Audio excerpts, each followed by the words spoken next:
எல்லாருக்கும் வணக்கம். எல்லாரும் எப்படி இருக்கீங்க? நல்லா இருக்கிறீங்களா? இன்றைக்கு வந்து நீங்கள் பார்க்க போகிற கோயில் வந்து விஷ்ணு கோவில். இல்லை இல்லை இல்லை இல்லை ஒழுங்காக சொல்லணும். ஸ்ரீ அஷ்டலக்ஷ்மி சமேத வரதராஜ பெருமாள் தேவஸ்தானம் அங்கே நடந்த தேர் திருவிழா. இது வந்து நான் நார்மலாக என் யூடியூப் சேனலில் இந்த கோயிலோட தேர் திருவிழா வந்து 3வது தடவை போடுறேன். 3வது வருஷம் தொடர்ந்து போடுறேன். அது ஒரு பெருமை தான். அதுக்கு முன்னால் வந்து இப்போ நாங்கள் வீடியோக்குள்ளே போகிறதுக்கு முதல்ல வந்து நான் ஒரு குட்டி கதைன்னு சொல்ல முடியாது, குட்டி ஒரு விஷயம் சொல்ல ஆசைப்பட்றேன்.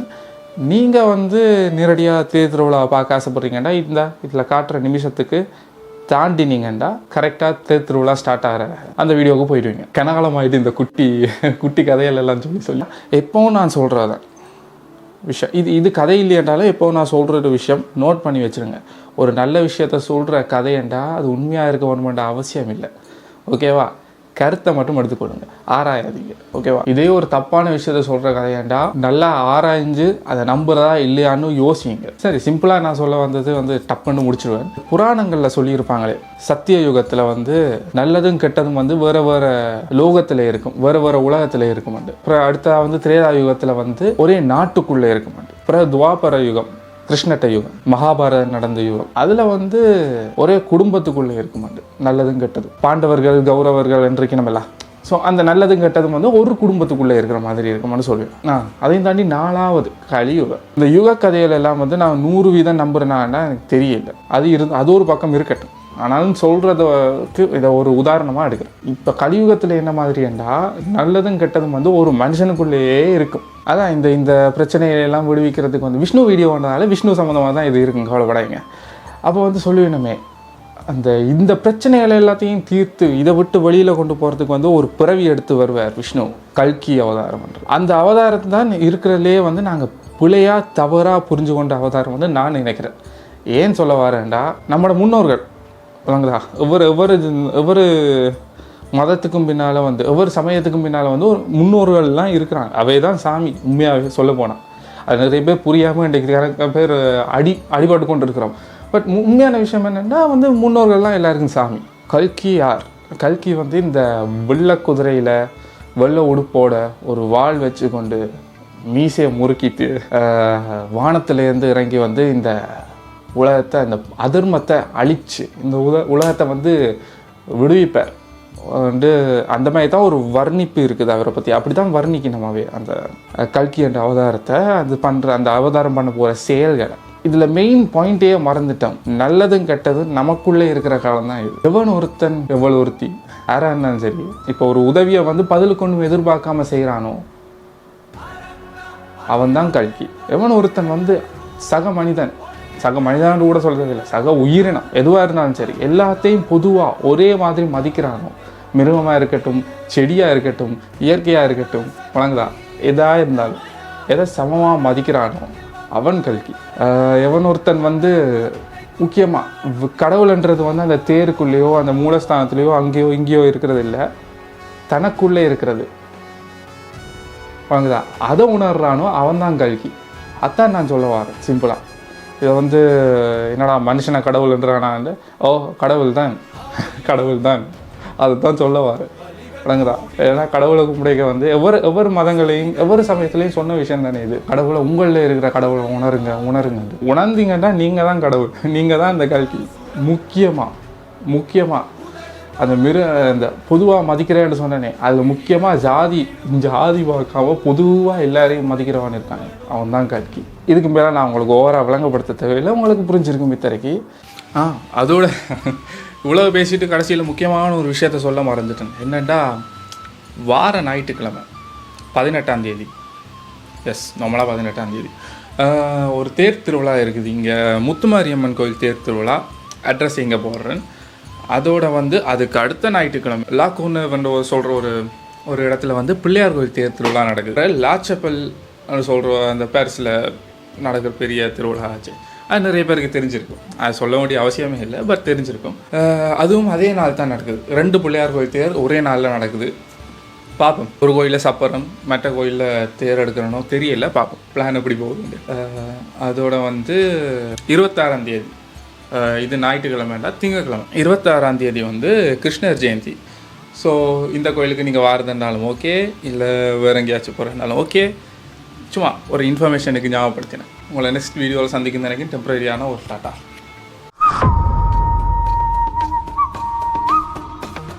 கோயிலுக்கு பக்கத்தில் வந்துட்டோம். இந்த முறை தான் ஃபஸ்ட் டைமாக கொஞ்சம் லேட்டாக வந்திருக்கேன் இந்த கோயிலுக்கு. சாமி ஏறிட்டாரா தேர் வலிக்கிட்டான்னு பார்ப்போமா.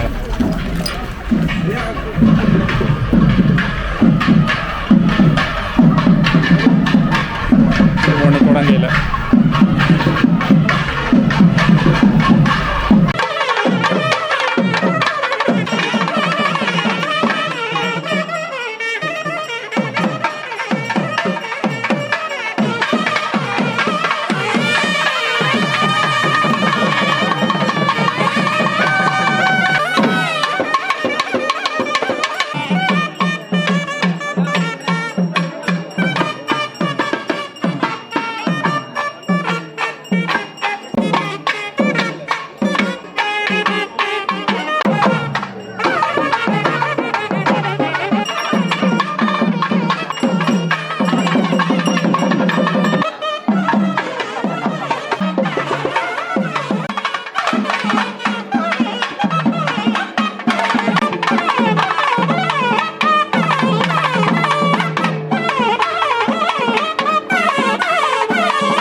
विश्वमूर्ते महामूर्ते ज्ञानमूर्ते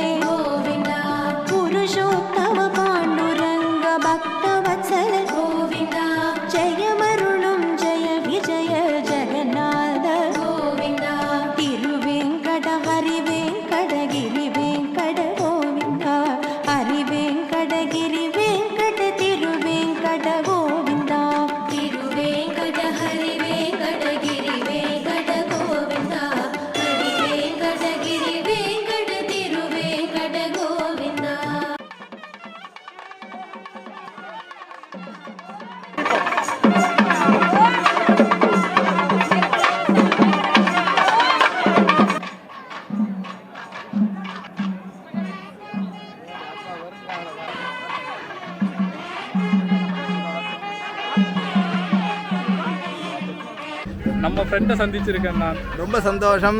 இந்த தம்பி வந்து எல்லா கோயிலையும் என்னோட நின்று செய்கிறது ரொம்ப சந்தோஷம். இதுக்கு நான் நிறையா சந்தோஷமான லைக்கை கொடுத்து கொண்டிருக்கிறேன். மற்றது இங்கே வந்து சோசியல் அஷ்டலட்சுமி தேவஸ்தானம், இந்த தேவஸ்தானத்தில் தேர் திருவிழாவானது ரொம்ப விமர்சையாக நடந்து கொண்டிருக்கிறது. ஓம் நமோ நாராயணாய நமஹ அப்படிங்கிற அந்த அஷ்டாட்சர மந்திரத்தை நாங்கள் சொல்ல சொல்ல வாழ்க்கையில் எல்லோருக்கும் சந்தோஷமானது அபிவிருத்தியாகும். சோசியல் அஷ்டலட்சுமி தேவஸ்தானம் என்பது இது வந்து ஒரு ஐரோப்பியாவில் இருக்கிற ஒரு திருப்பதி. இந்த திருப்பதியில் இந்த மாதிரி இப்போ உலகத்துக்கே நடக்கிற இந்த ஒலிம்பிக் நடக்கிறது. அந்த ஒரு காலகட்டங்களில் இங்கே இவ்வளோ மக்கள் கூட்டத்தோட பகவான் தேர் திருவிழாவோட எல்லோருக்கும் ஆனந்தத்தையும் அருளையும் அள்ளி தந்து கொண்டிருக்கிறார். அதிலே நாங்களும் கலந்து கொண்டு வர முடியாதவங்க வீட்டில் இருந்தபடி இந்த மாதிரி பார்க்குறதுக்கு ஒளிபரப்பு கொடுக்குற இந்த தம்பிக்கும் எல்லோ விதமான சந்தோஷமும் கிடைக்க வேணும் அப்படின்னு அஷ்டலட்சுமி அம்பிகா வரதராஜ சுவாமியை பிரார்த்தனை பண்ணி ஓம் நமோ நாராயணா. இதில் வந்து அதிசயம் என்னன்னா, இந்த ஒலிம்பிக்ஸ் நேரத்தில் இவ்வளோ இவ்வளோ ஜனங்கள் வந்திருக்குது. ஏன்னா ஆளுக்கு ஒரு பக்கத்தில் வெக்கேஷன் போயிருப்பாங்க. அதையும் தாண்டி வந்தது வந்து தலைவரோட அதிசயம் தான். அது நாராயணன் பெருமாள் அப்படின்னா அது ஒரு பெரிய அதிசயமான ஒரு விஷயம். மக்கள் வரும்போது பல கஷ்டங்களோடு வராங்க. வந்த பிறகு அவங்களுக்கு நேர்த்திக்கடனை செலுத்துகிறாங்க. நேர்த்திக்கடனை செலுத்தின பிறகு அவங்களுக்கு அந்த பிரச்சனையானது தீர்வு அடைகிறது. அதனாலே மக்கள் கூட்டம் அடிக்கடி வந்து கொண்டே இருக்கிறாங்க. இன்றைக்கும் இவ்வளோ கூட்டமும் மக்களை நம்ம பார்க்குறோம். இந்த பெருமாள் வந்து ஒரு அற்புதமான தெய்வம். அதனால் பேசும் தெய்வம் கண்கூடாக பேசும் தெய்வம். அதனால் இந்த பெருமாள் வந்து அள்ளி கொடுப்பறதுனால எல்லா மக்களும் வந்து அருளை அள்ளி வாங்கி சென்று கொண்டிருக்கிறார்கள்.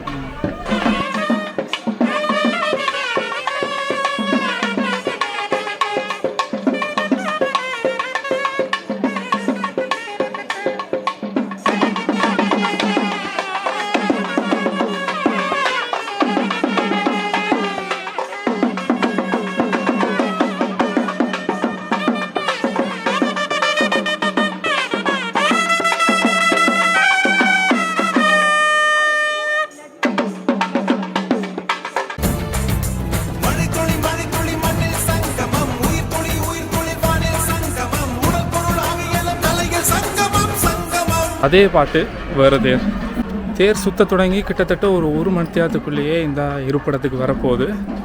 பின்னால் பார்த்திங்கன்னா தேர், அது இந்த சைட் பார்த்திங்கன்னா கோயில் வாசல் இருக்குது ஒரு கொஞ்சம் தூரத்தில்.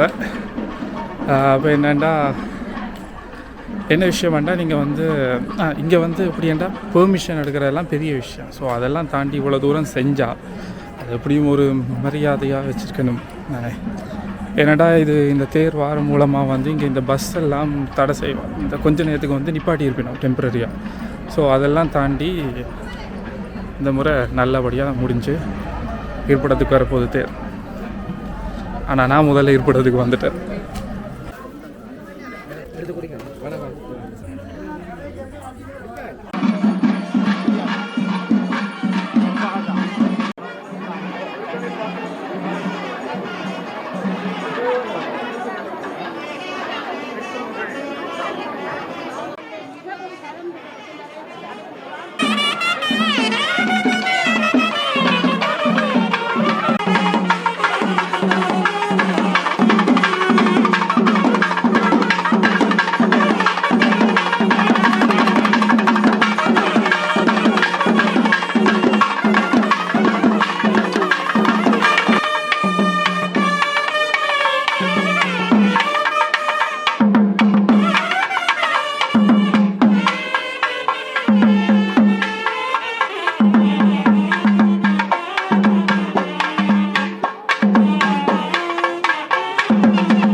நீயே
வரதராஜஸ்வாமினே நமः சமர்ப்பயாமி.